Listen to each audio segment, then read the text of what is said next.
Hello. Yes sir. Aamir Salim साहब please. जी जी जी, अस्सलाम वालेकुम। मैं केसी त्यागी जी से सवाल करना चाह रहा था। त्यागी जी ने कहा कि 1948 से पहले उस खित्ते में, उस इलाके में इजराइल नाम का कोई मुल्क नहीं था। ये हिस्ट्री है, और ये हिस्ट्री मेरा जहां तक ख्याल है लगभग 70 साल में ऐसा कैसे हो सकता है कि लोग भूल जाएंगे? दुनिया के 20-25 ममालिक जो हिमायत कर रहे हैं, और इसराइल की तरफ ऐसा कहा जा रहा है कि जारहियत की जा रही है, बर्बरियत की जा रही है, ऐसी क्या मजबूरी है उन मुल्कों के सामने कि इसके बावजूद भी, जबकि 70 साल पहले इस नाम का कोई मुल्क नहीं था, उसके बावजूद भी हिमायत कर रहे हैं? ऐसी क्या मजबूरी है? केसी त्यागी जी से।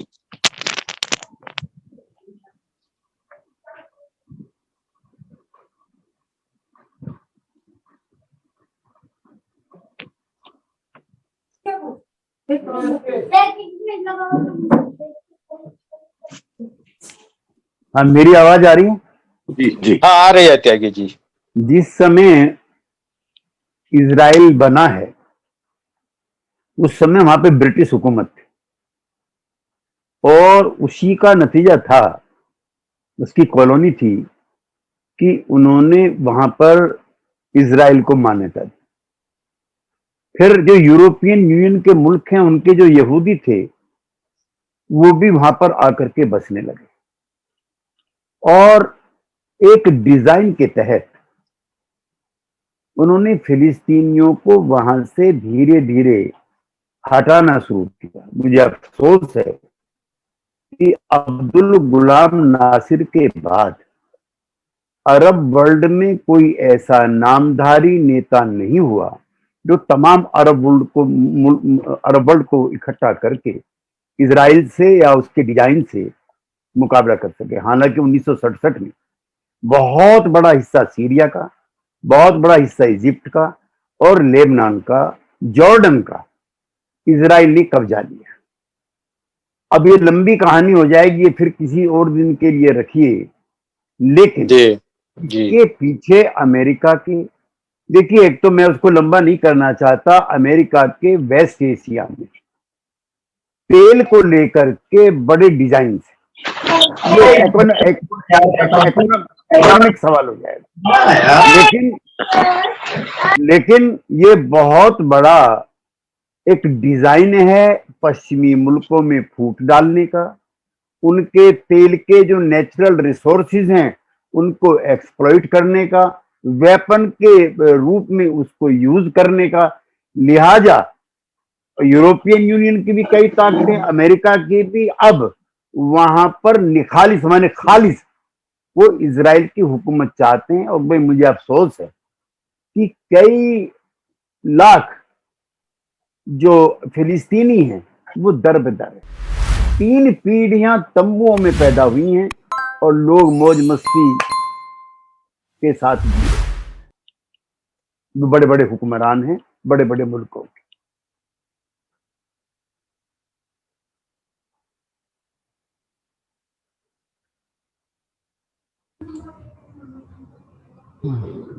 तनवीर साहब सुन रहे हैं? आवाज हाँ जी सुन रहा हूँ मौलाना। क्या अब इसको जी सुन रहा हूँ।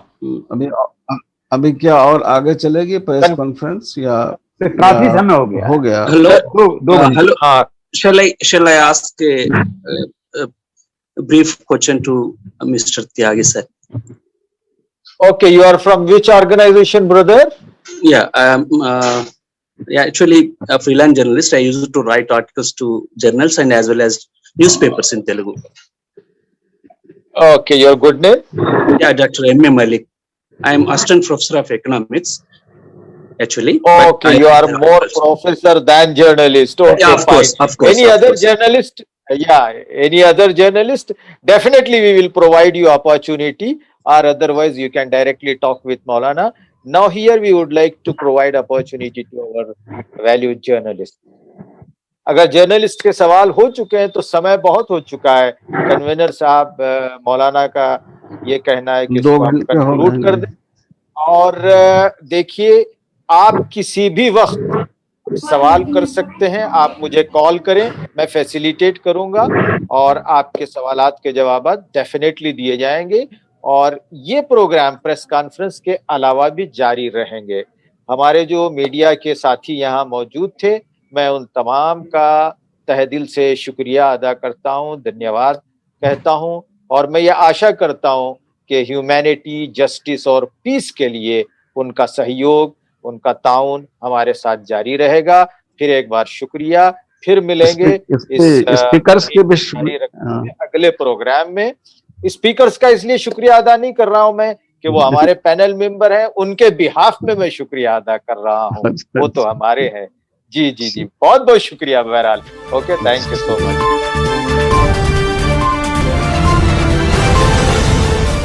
ग्लोबल टुडे यूट्यूब के साथ लाता है देश विदेश की ताज़ा खबरें और नए नए वीडियोस।